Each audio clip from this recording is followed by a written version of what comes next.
Ali Maliko Khan wakati na aw minnu sigilen bɛ ka débat politique la an ka foli bɛ aw bɛɛ lajɛlen an ma yira la ka fɔ débat politique ye jamukan ye DMS-TV sanfɛ an bɛ wele bila homme politique ma ou bien ka wele bila mɔgɔ ma mɔgɔ minnu bɛ se ka na o b'a fɔ koba minnu mana kɛ jamana kɔnɔ pour que jamana kɔnɔdenw bɛ se ka faamuyali k'o la cogoya min na o de kama kuma bɛɛ lajɛlen na an bɛ wele bila dɔ ma olu bɛ na an n'u bɛ masala ɲɔgɔn fɛ an bɛ question poser u kunna o fana bɛ se ka walawalali minnu kɛ pour que aw bɛɛ lajɛlen ka se ka faamuyali sɔrɔ la donc o de kama DMS-TV ka débat politique kuma bɛɛ lajɛlen na an b'a fɔ a ɲɛna aw ka sɔgɔlen to DMS-TV la aw tɛ fɔ aw jigi kɔrɔ parce que an yɛrɛ fana sigi kun ye pour que ka se ka aw fana kunnafoni ka aw bɛɛ lajɛlen to aw sigiyɔrɔ la k'a fɔ n'aw mago b'an ka information fana na an ka bɔlɔlɔsiraw sanfɛ i n'a fɔ Facebook DMS-TV ou bien YouTube DMS-TV n'a tɔrɔ sanfɛ a b'an ka fɛn bɛɛ lajɛlen sɔrɔ en même temps i n'a fɔ aw minnu ye commerce ou bien entreprise ou bien boutique ou bien fɛn de b'aw bolo n'a b'a fɛ jamana kɔnɔdenw fana k'a lakodɔn numéro minnu bɛ ka passer écran dugumana na n'a y'o ta k'u wele ani ɲɛmaayaso fana bɛ a la cogoya min na ni Ala sɔnna an bɛ baara ɲuman kɛ ka di aw ma k'a fɔ an ɲɛna tuguni k'a fɔ ko bi débat politique kɛnɛ kan an ye wele bila mɔgɔ ma ale tɔgɔ ye ko Bakari Sangare secrétaire à la communication du parti SADI de la commune Saint an ye wele bila ale de ma bi pour que a kana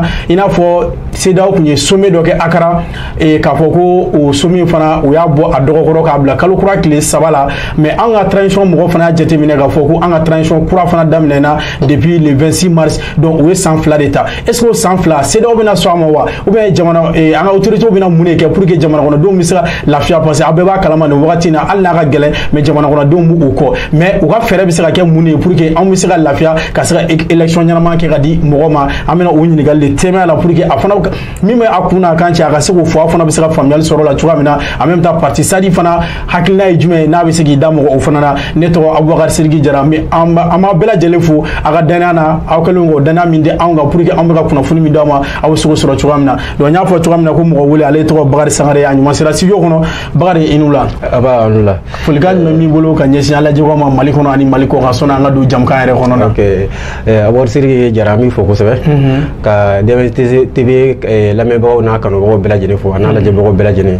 ka ɲɛmɔgɔyaso fana fo kosɛbɛ ka ɲini Ala fɛ an bɛna kuma minnu fɔ Ala k'an bɛɛ sababu ma la Ala ka sababu ɲuman caman k'an ye jamana in Ala ka bɔ bolo kira kanu kosɔn salim donc sɔnni an ka taa yɔrɔ jan bɛɛ b'a kalama n y'a fɔ cogoya min na i ye secrétaire à la communication i n'a fɔ mɔgɔ min ka baara bɛnlen don i n'a fɔ ka kunnafoni ni fɛnw di pour que tɔndenw bɛ se ka bɔ a kalama cogoya min na commune kɔnɔ n'o ye parti SADI n'i ye parti SADI fana jate minɛ a ɲɛmɔgɔba mɔgɔ t'a ko fɔ mɔgɔ ye Mali kɔnɔna yan san caman a bɛ ka dɛsɛbagatɔw dɛmɛ a bɛ mɔgɔ caman dɛmɛ o kungo la pour que u bɛ se ka lafiya cogoya min na mais an y'a ye wagatini a bɛ wagatini bɔ vraiment mɔgɔ caman dusuma kasilen don parce que u t'a dɔn a bɛ yɔrɔ min na bi bi in na hali kuma caman yɛrɛ ka parti ɲɛmɔgɔyaso bɛ sɛbɛnniw bɔ k'a fɔ vraiment a bɛ degun min kɔnɔ vraiment nin t'u ka laɲini mɔgɔ de don kiiri tigilamɔgɔ bɛ se ka taa papier d'a ma pour que k'a wele a ye kuma min fɔ pour que u bɛ se ka ɲɔgɔn faamuya la bi hakilina jumɛn min fɛ sɔnni an ka don débat yɛrɛ kɔnɔ n'i bɛ se ka hakilina dɔ di Umaru Mariko ka yɔrɔ la. ok monsieur Jara o diyara n ye kosɛbɛ hali bi an bɛ foli kurakuraya ka lase bɛɛ lajɛlen ma Umaru Mariko ka lahala a bɛ lahala min na sisan i n'a fɔ i y'a fɔ cogoya min na nisɔndiya ko tɛ anw bolo an b'a dɔn malidenw fanba fana bolo nisɔndiya ko tɛ ka d'a kan jamana ye sariya jamana de ye a ka ca la ni kow kɛra sariya nɔ kan hali ni mɔgɔ jalakira tuma dɔw la o bɛ kun i la nka an ye min ye nin ko in na an kɔni bɛ se k'a fɔ ko sariya de sɔsɔra ka d'a kan n'i y'a mɛn k'a fɔ k'a ye fɛn fɔ o kɔrɔ ye sariya ye a yira k'a ye fɛn fɔ ale n'i ɲininkara walima ni papier dir'i ma k'a fɔ i ye nin kuma in fɔ donc na a jaabi an bɛ se k'a fɔ ko a ye kuma dɔ fɔ walima a ye waleya dɔ kɛ min man ɲi ni kɛ b'a nɔfɛ o la mais ni a kɛra ka se ka mɔgɔ jamana walima ka marifatigi dɔ wuli ka taa i kama bon tɛ i ɲini ka so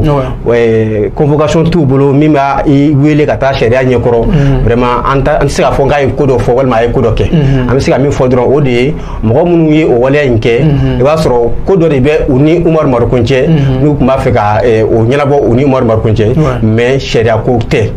an bɛ se k'o de fɔ Umaru Mariko ta in na bon ni o fana dun kɛra jamana kɔnɔna na jamana faamaw ɲɛ b'o la jamana faamaw ma fɛn fana b'o la fo ka se bi ma a tɛ se ka se a ka denbaya la vraiment o ye jɔrɔna ko ye o ye siranya ko ye jamana kɔnɔ jamana min ye sariya jamana i n'a fɔ n y'a fɔ cogoya min na vraiment c'est déplorable donc ne kɔni bolo o ye namisa ko ye an tun man ka se o yɔrɔ la nka anw parti sadi anw bɛ min fɔ dɔrɔn o de ye hali bi an b'a ɲini jamana autorités fɛ u ka fɛɛrɛ bɛɛ kɛ docteur Ba ma se ka segin a ka denbaya la cogoya min na pour que a ka continuer k'a ka jamanadenɲumanya baara kɛ i n'a fɔ i yɛrɛ bɔra k'o seereya cogoya min na an bɛ se k'o de fɔ. ok an b'a la deli ala ka segin n'a ɲuman ye pour que a bɛ baara min kɛ jamana in kɔnɔ a ka se k'o la continuer donc an bɛ taa an ka bakuruba la n y'a fɔ cogoya min na k'a fɔ an ka transition mɔgɔw y'a jira k'a fɔ k'u ye san 2 de ta o san 2 fana daminɛna depuis mars kalo tile 26 la donc mais est ce que CEDEAO bɛna sɔn o ma sɔnni u ka sigikaba min bɛ kalo kura tile 3 la e hakilinata ye jumɛn en même temps u kan ka se ka mun de kɛ pour que an bɛ se ka bɔ nin bɛɛ kɔnɔ ka se ka élection ɲɛnama organiser ka di jamana kɔnɔdenw ma en même temps est ce que san 2 na est ce que a ka ca sɔrɔsi kunda parce que mɔgɔ caman b'a fɔ ko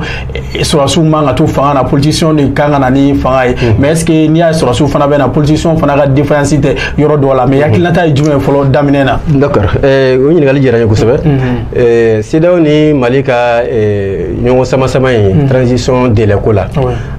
hakili la ko in a mɛnna senna dɔɔni ka d'a kan bɛnkan fɔlɔ sɔrɔlen kɔfɛ n'o ye kalo 18 min sɔrɔla o kɔfɛ waati nana kurun kalo 18 tɔ man ca Mali nana décision bɔ k'a fɔ ko élection tɛ se ka kɛ date fɔlen ninnu na bon a kɛra ɲɔgɔn sama-sama ye fo ka se sisan ma ka na embargo bɛɛ da o kan bon mais réunion laban min kɛra ni conclusion min bɔr'o la ani Mali nana hakilina min ta o kɔfɛ ni ne y'u sanga ɲɔgɔn na a bɛ mɔgɔ siran a bɛ mɔgɔ siran cogo di CEDEAO ka ɲɔgɔn ye sen fɛ an ye min mɛn Mali yɛrɛ ministère affaires étrangères la a ko ko u ni CEDEAO ka bɛnkanw na ko CEDEAO y'a ɲini u fɛ k'u ka programme détaillé di u ma donc ka se ka baara min bɛ kɛ transition kɔnɔ a bɛ kɛ kɛcogo minnu na ani a bɛ kɛ waati min kɔnɔna na k'o kɛ sɛbɛn k'o di CEDEAO mɔgɔw ma ko en même temps ko CEDEAO y'a ɲini k'a fɔ ko ka fɛngɛ dɔ jɛkulu kɛrɛnkɛrɛnnen dɔ sigi min ye kɔlɔsili jɛkulu ye olu yɛrɛ ka mɔgɔ bɛ kɛ min kɔnɔ Mali bɛ kɛ min kɔnɔ pour ka se ka transition sɛnsɛn u ka se ka baara in kunjɛ cogoya min na donc ne bolo o tun ye point de sortie min tun bɛ se ka fɛngɛ donc kɔrɔ peut-être hali waati ko kun tɛ pression ba ye CEDEAO bolo ni ministre ka kuma in lamɛn tuguni mais baara min bɛ kɛ nin waati in kɔnɔna na o baaraw précision ka di ne hakili la o de tun ye CEDEAO ka laɲini mais je crois o dugusajɛ filanan ou bien dugusajɛ yɛrɛ Mali ye communiqué bɔ k'a fɔ ko a kɛra san 2 bon ne ka faamuyali la alors que an ye kunnafoni minnu sɔrɔ o de ye CEDEAO tun ye kalo 16 de la a kun nana pousser ka na se kalo 18 ma bon Mali campera a ka kalo 24 kan n'o ye san 2 jate bon waati dun o ɲɔgɔn sama-sama gɛlɛya dun nana ni embargo ye ne ka faamuyali la ni Mali autorités tun bɛ se k'a lajɛ ka ji dɔɔni k'u koli ji la ka sababu kɛ mun ye n'i y'u ka ɲɔgɔn sama-sama kun lajɛ ka kɛɲɛ ni Mali autorités yɛrɛ ka kuma ye u bɛɛ bɛ malidenw défendre de la CEDEAO ni Mali autorités olu bɛɛ bɛ malidenw défendre la ka da mun kan Mali autorités ye sigikafɔ labɛn ka jamanadenw wele ka u ka kuma transition kan u bɛna baara minnu kɛ transition kɔnɔna na délai min kan ka di transition mɔgɔw yɛrɛ ma ka jamanadenw wele ka sigi o kan jamanadenw y'u ka chronogramme bɔ u ka fɛngɛ calendrier bɔ ko k'a fɔ ka daminɛ kalo 6 la ka taa se san 5 ma ko transition bɛ se ka olu ka baara kɛ o kɔnɔ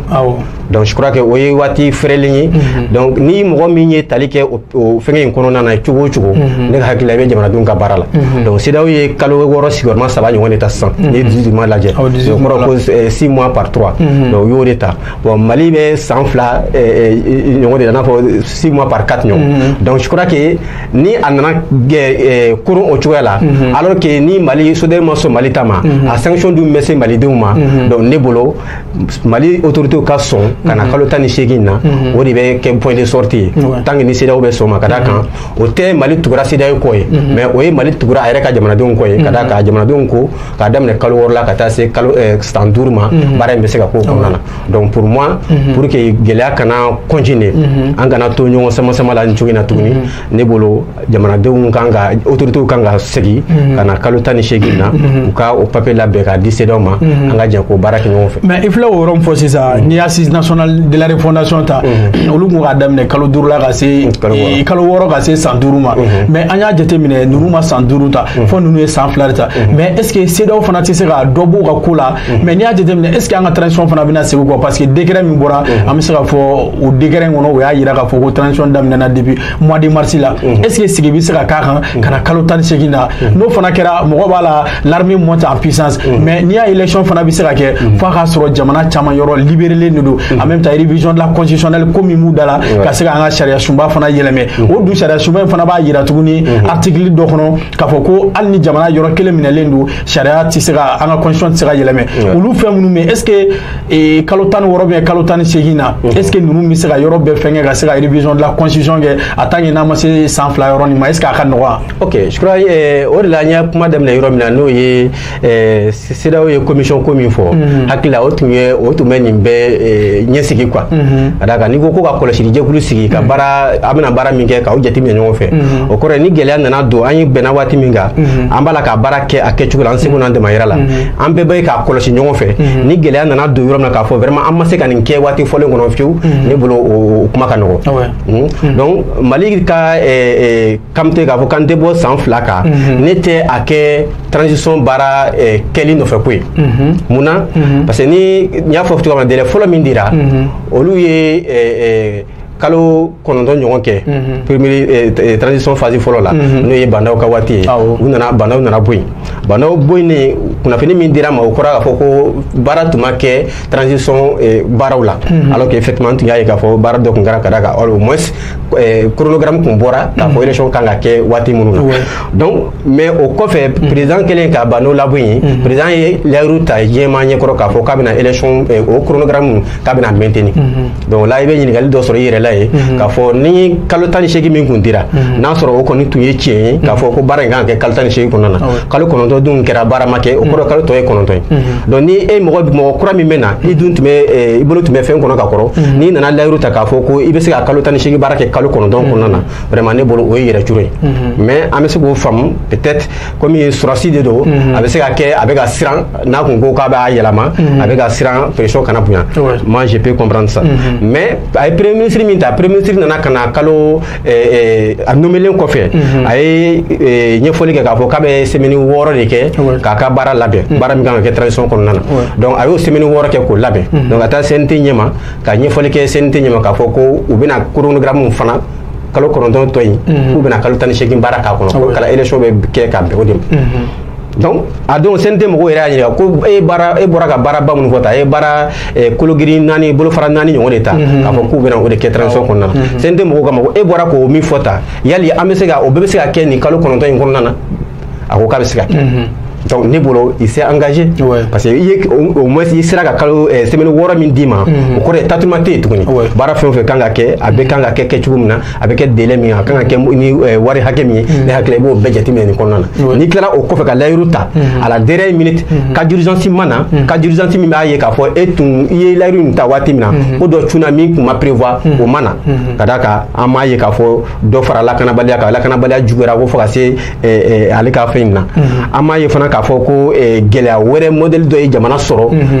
min b'a bali k'a ka layiru timɛ donc ne bolo ni u nana fɔ a la dernière minute k'a fɔ ko élection tɛ se ka kɛ waati fɔlen na k'a sɔrɔ prévu wɛrɛ tɛ yen ne b'a fɔ k'a fɔ o tɛ élection ko ye o ye an b'a fɛ ka waati kɛ fanga la de ne b'a ye o ye cogo de la tandis que fana o waati kalo tɔ 9 min n'u y'o fana kɛ baara minnu kan ka kɛ élection yɛrɛ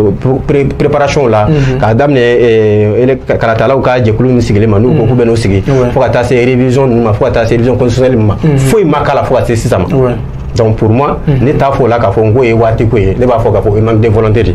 donc o la ni CEDEAO mɔgɔw banna k'a fɔ k'u tɛ se ka dɔ fara kalo 18 kan ne b'a faamu ka sababu kɛ ne ye min ye Mali autorités la o tɛ dɛsɛ ye o ye volonté de manque de volonté donc ni manque de volonté dun don mɔgɔ t'a dɔn o bɛna ban olu fɛ waati jumɛn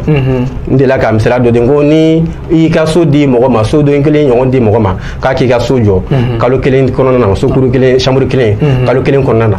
a ye kalo 1 nana dafa ka sɔrɔ hali ale ma soixement seni fɔlɔ donc i b'a ye n'a nana fɔ k'e ka kalo 3 d'a ma k'a bɛna soden 2 jɔ vraiment garantie t'i bolo k'a fɔ ko vraiment n'i ye kalo 3 in d'a ma cette fois a bɛna kɛ mais au moins ni kalo 1 min kun dira ma n'a tun ye so spacement senni fo ka joli daminɛ au moins kalo nana se ka sɔrɔ a ma se ka épuiser i b'a dɔn vraiment a y'a se kɛ mun y'a bali i b'o dɔn a tɔ jɔbali hakɛ min fana i b'o dɔn o kan ka kɛ waati min fana i b'o dɔn donc ne bolo Mali ni CEDEAO ta ye au niveau de sisan donc an bɛ kɔni bɛ min ɲini dɔrɔn Mali autorités fɛ u ka na CEDEAO ka fɛn in na ni commission contrôle min bɛ sigi u b'a la ka baaraw kɔlɔsi n'u yɛrɛ nana ye k'a fɔ ko o tɛ se ka waati min dira u ma kalo 18 min dira u ma tuguni a tɛ se ka kɛ fiyewu fiyewu ne bolo o bɛ sigi ka fɔ o don ka se ka kuma o kan ka da ka CEDEAO garantie fana ta a ko hali ka wari ɲini pour ka se ka élection fana kɛ a b'o kɛ donc ni lakanabaliya ko don ni CEDEAO y'a ye k'a fɔ ko lakanabaliya élection tɛ se ka kɛ ni lakanabaliya ma kɛlɛ donc mais o bɛ se ka solution cogo min se ka fɔ ni kuma wɛrɛw la peut-être CEDEAO bɛ se ka Mali dɛmɛ o fɛngɛ la sinon ne bolo an ka bɔ crise in kɔni kɔnɔ o de kan ka kɛ Mali autorité ka priorité sinon gɛlɛya bɛ ka se degré min na a b'a la ka dekun di jamanadenw ma. ok i ye da maga CEDEAO o yɔrɔ la sisan k'a fɔ ko ni élection ko don nafolo ko ni fɛn olu bɛ se ka Mali dɛmɛ a la mais n'i y'a jateminɛ Mali fana ye pays souverain de mais est ce que jamanakɔnɔdenw fana tɛ ka siran ko dɔ ɲɛ n'an tora nin cogoya la CEDEAO mɔgɔw ka to ka date d'a ma pour que ka se ka pression monter an ka autorités kan est ce que hali président mɛnna élection kɔfɛ k'a fɔ jamanakɔnɔdenw taara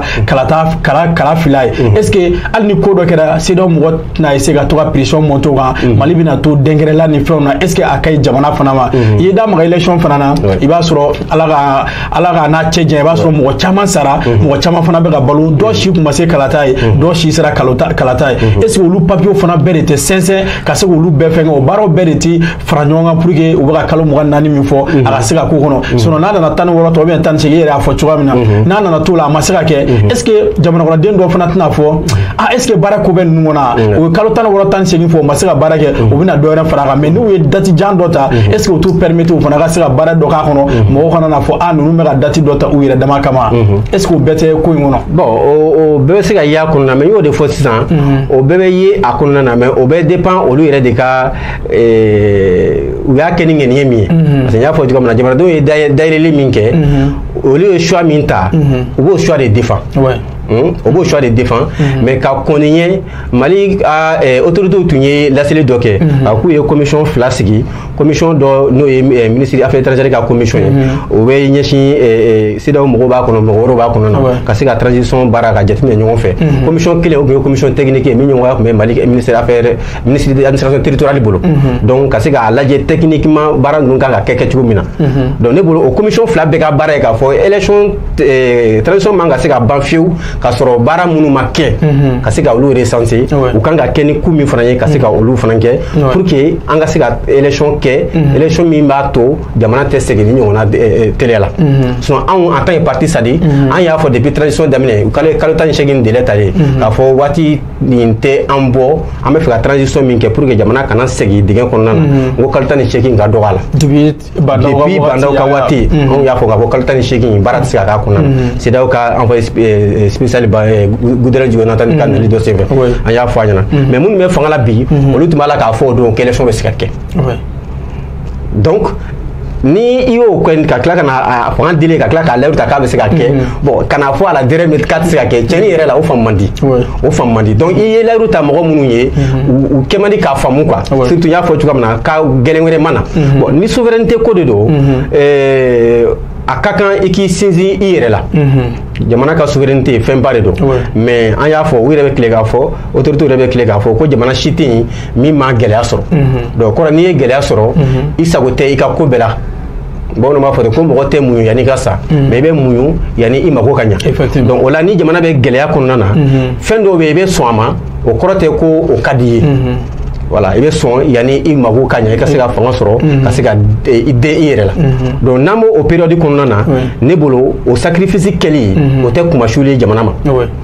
jamana ka o sacrifice kɛ o tɛ kumasuli ye jamana ma mais jamana ka i ban ka don yɔrɔ dɔ fɛ ale dun a bɛ ka souveraineté min ni fɛngɛ min défend a force t'a la a fanga t'a la k'a défend ni kunna ma diya n'a ye sinsin a kan ale b'a la ka souveraineté min défend jamanaden kelen minnu défend minnu b'a la k'a soutenir taalen ye olu tila ka wuli a contre la ka d'a kan ni gɛlɛya sera degré dɔ la vraiment jamanadenw tɛ se ka supporter jamanadenw tɛ se ka supporter donc ne bolo yan'an ka se yen autorités kan ka a lajɛ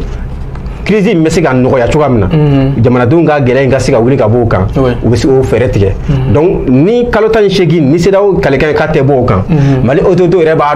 olu yɛrɛ fana ka dɔnni na k'a fɔ baara in tɛ se ka kɛ kalo 18 kɔnɔ ka kɛ baara ɲuman ye donc il met en garde la CEDEAO an kɔni bolo a kan ka kɛ kalo 24 in kɔnɔna na k'a ɲɛ mais ni aw banna o ma y a pas de problème an bɛ sɔn a ka kalo 18 ma sinon CEDEAO fana tun banna kalo 18 ma ale ko fɔlɔ voilà fɔlɔ mais avec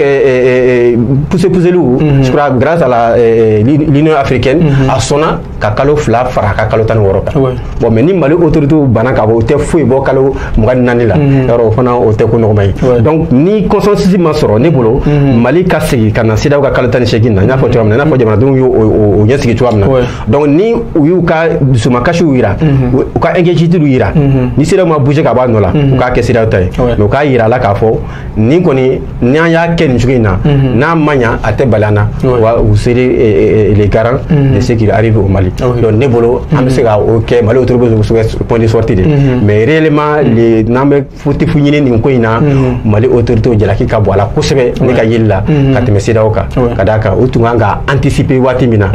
u ma anticiper o yɔrɔ la adamaden dɔw ka minɛ i dalakan de ma voilà donc ne bolo n bɛ se k'o de fɔ Mali ni CEDEAO cɛ crise de la mais n'i y'o fana jate minɛ mɔgɔ caman b'i yɛrɛ ye CEDEAO kɔnɔ na i n'a fɔ Mali yɛrɛ bɛ CEDEAO kɔnɔ cogoya min na mais n'i ye CEDEAO ka texte bɛɛ la i t'a ye texte kelen na k'a fɔ ni jamana coup d'état kɛra jamana dɔ la an ka jamana sanctionner fo ka taa se nin yɔrɔ la embargo ko la mais o y'o kɛ jamanakɔnɔdenw sɔnna o bɛɛ ma mais n'i y'a kɛrɛfɛ jamanaw fana lajɛ i n'a fɔ Burkina Faso i n'a fɔ Guinée Conakry coup d'état kɛra mais hali jusqu'à présent a ɲɛ b'a la o ma sanction ta ka ɲɛsin olu ma n'i taara Tchad fana président mun bɛ yen ale fakɛ de tun bɛ jamana kunna mais ala y'ale mini ji dɔgɔya ale tɛ yen ale den nana mais jusqu'à présent an y'a ye sanction fana ma ta o ko kama mais o bɛɛ la an bɛna ale mun de kama CEDEAO ni Mali yɛrɛ bɛ ka ɲɔgɔn sama nin ko in na an dun ka date ko o bɛ ka sama mais jamana tɔw date ta mais sanction t'olu kan ou bien fɛn dɔ de bɛ an ni CEDEAO ni ɲɔgɔn cɛ n'o tɛ jamana tɔw ni CEDEAO ni ɲɔgɔn cɛ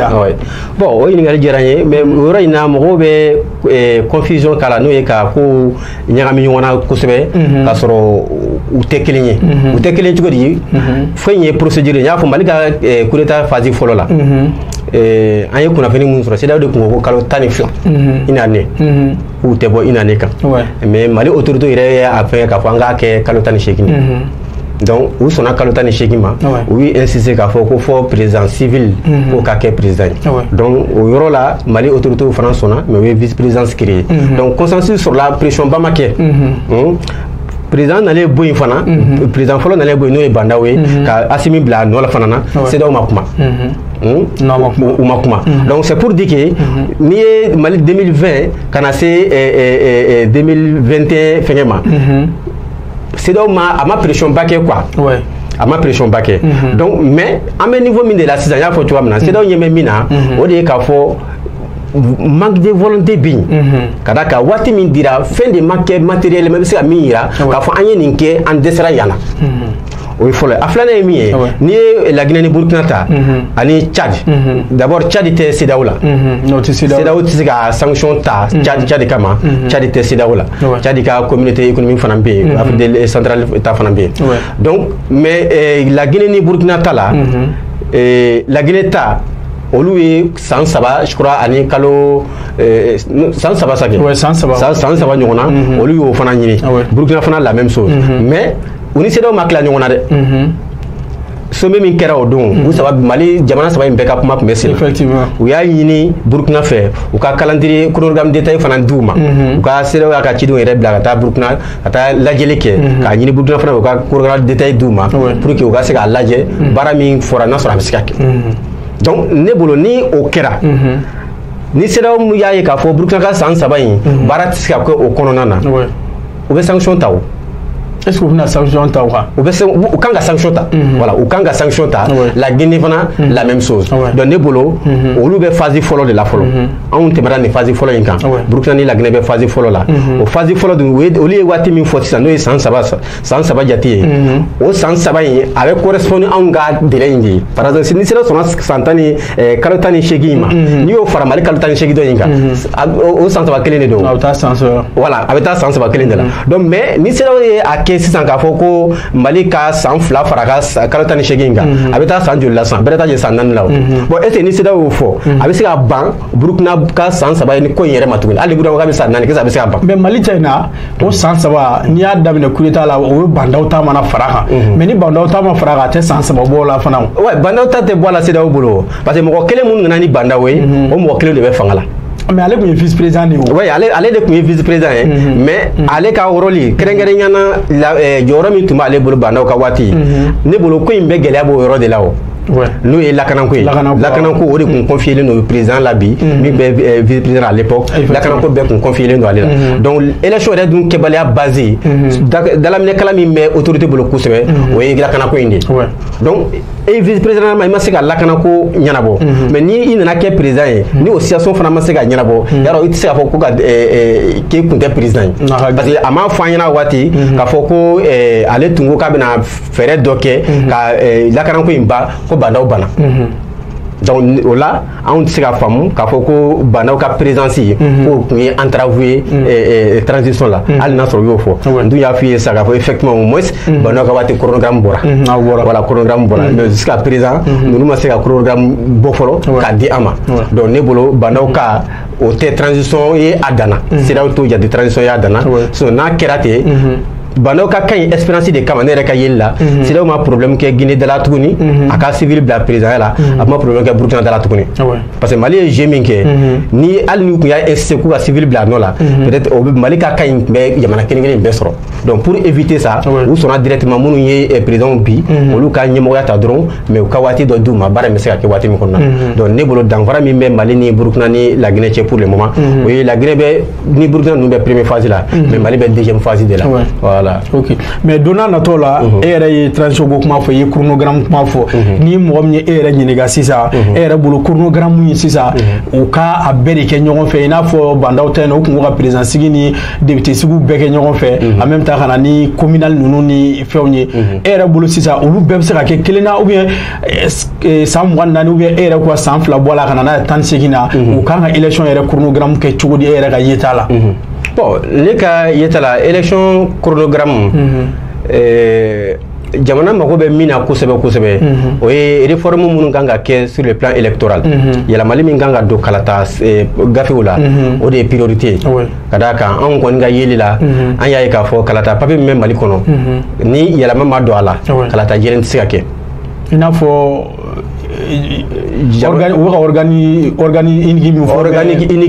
organique yɛrɛ dɔrɔn tɛ problème ye fɔlɔ fichier yɛrɛ min bɛ yen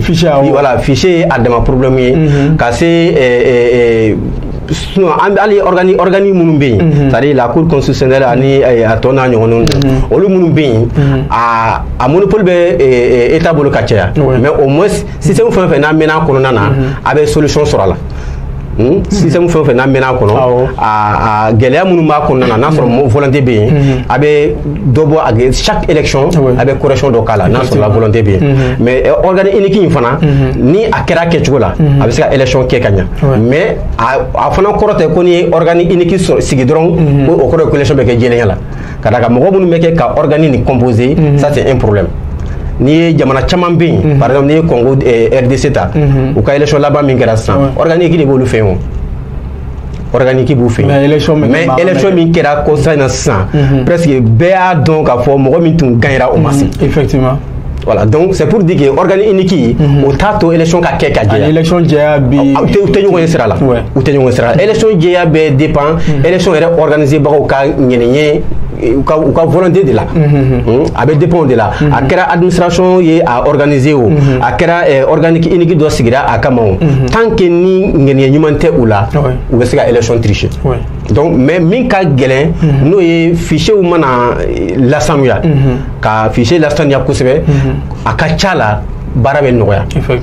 nɔgɔya sinon organe unique ce n'est pas égal à élection transparente voilà donc n bɛ se ka o de fɔ fɛnkɛ ko in na mais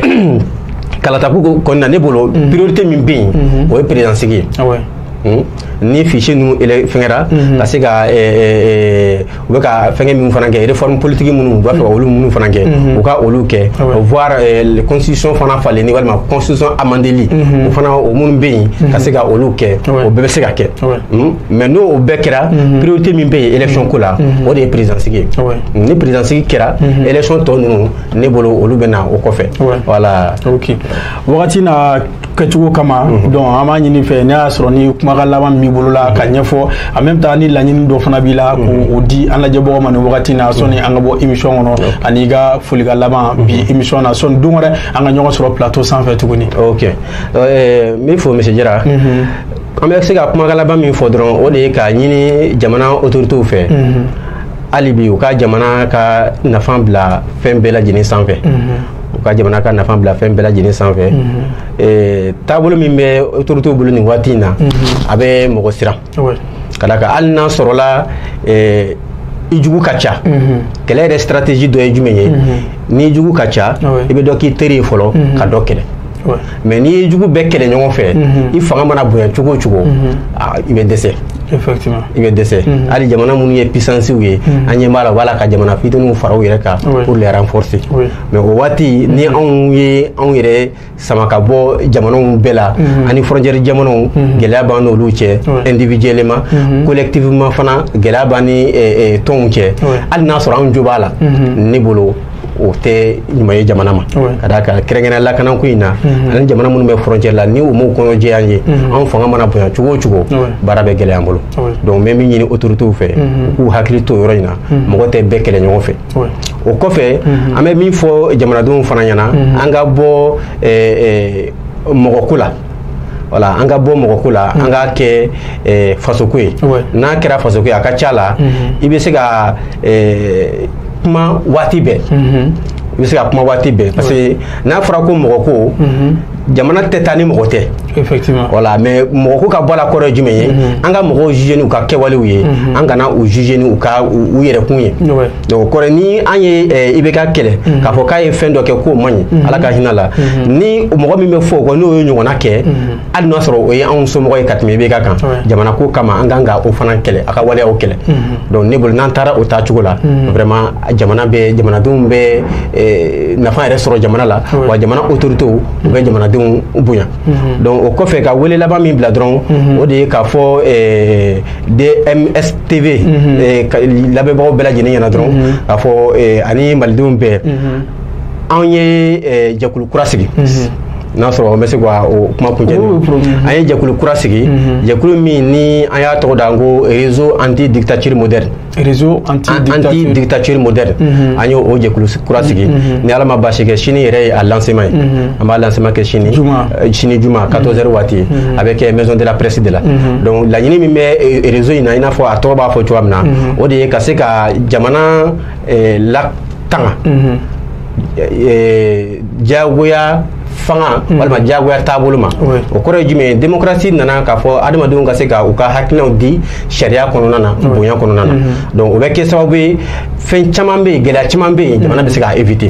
mais o kɔrɔ tɛ ko unanimement ko bɛɛ ka sɔn hakilina kelen ma mais majorité mana taa côté min fɛ o de bɛ exécuter mais minorité ka to a k'a ka hakilina fɔ bonya fana kɔnɔna na mais ni a nana fɔ k'a fɔ ni mɔgɔ minnu bɛ fanga la n'olu ye min fɔ bɛɛ ka tugu o kɔ diyagoya walima n'i y'o contraire fɔ hali ni ma dɔgɔyama k'ale ma sariya sɔsɔ k'a la gɛlɛya bɛ ta ka ɲɛsin ma an bolo n'an taara ten a ma ɲi jamana ma ka da kan an y'o kɛlɛ